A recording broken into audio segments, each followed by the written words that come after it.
السلام علیکم ورحمۃ اللہ وبرکاتہ۔ بسم اللہ الرحمن الرحیم۔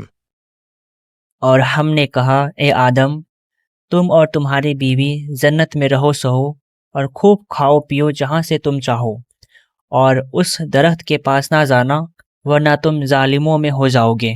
اللہ تعالیٰ نے آدم اور ہوا کو جنت میں بسایا اور انہیں وہاں ہر چیز کھانے کی اجازت دی مگر ایک خاص درخت سے دور رہنے کی ہدایت دی۔ یہ حکم ان کے لیے امتحان تھا تاکہ ان کا اطاعت اور اخلاص ثابت ہو۔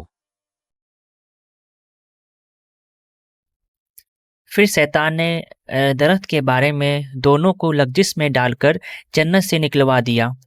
ہم نے کہا، اتر جاؤ، آپس میں دشمن رہو، ایک مدت تک تمہارا ٹھکانہ اور زندگی کی پونجی زمین پر ہے۔ شیطان نے آدم اور ہوا کو گمراہ کیا، جس کے نتیجے میں اللہ نے انہیں جنت سے زمین پر بھیجے دیا۔ فلیٹ وہ زمین پر رہیں گے جہاں ان کا امتحان ہوگا۔ اللہ نے انہیں بتایا کہ اب وہ ایک دوسرے کے دشمن بن گئے ہیں، مطلب انسان اپنے نفرت اور دشمنی کا سامنا کرے گا۔ یہ زمین ان کے لیے ایک وقت کا ٹھکانہ ہے جہاں وہ اپنی زندگی گزاریں گے۔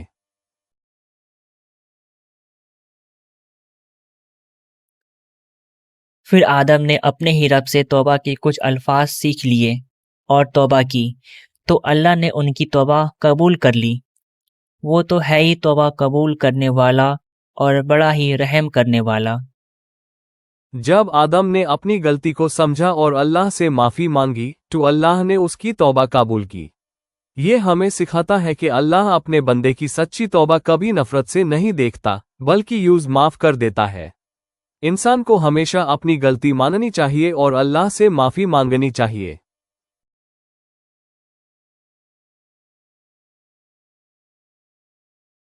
ہم نے حکم دیا کہ تم سب یہاں سے اتر جاؤ، پھر اگر تم کو میری جانب سے کوئی ہدایت پہنچے تو جو کوئی میری ہدایت پر چلتا رہے گا تو اس کو نہ کوئی خوف ہوگا اور نہ کوئی غم و رنج۔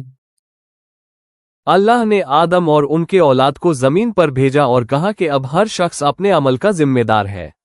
جو اللہ کی مرضی کو مانے گا جنت ملے گی اور جو نہ مانے گا دوزخ کا عذاب بھگتنا پڑے گا۔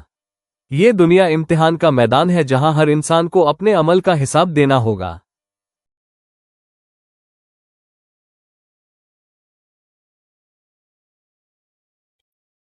اور جو کفر کریں گے اور ہماری آیت کو جھوٹ جانیں گے سو وہی دوزخی ہوں گے اور اس میں ہمیشہ پڑے رہیں گے۔ جو لوگ اللہ کی نشانیوں اور پیغام کو جھٹلاتے ہیں ان کا انجام دوزخ ہے جہاں وہ ہمیشہ رہیں گے۔ دوزخ ان کا ہر طرف سے گھرا ہوا ہے، کوئی بھی ان کی مدد نہیں کرے گا۔ یہ ان کے لیے بڑا سخت عذاب ہے۔ اے بنی اسرائیل، یاد کرو میرا وہ انعام جو میں نے تم پر کیا ہے، اور پورا کرو وہ عہد جو تم نے مجھ سے کیا ہے، تو میں تم سے وعدہ پورا کروں اور تم صرف مجھ سے ہی ڈرا کرو۔ اللہ بنی اسرائیل کو یاد دلاتا ہے کہ ان پر جو نعمت دی گئی ہے اس کا شکر ادا کرو۔ اللہ کا عہد پورا کرو، تبھی وہ تمہارا عہد پورا کرے گا۔ اور اگر تم مومن ہو تو میری باتوں اور رسولوں کی اطاعت کرو۔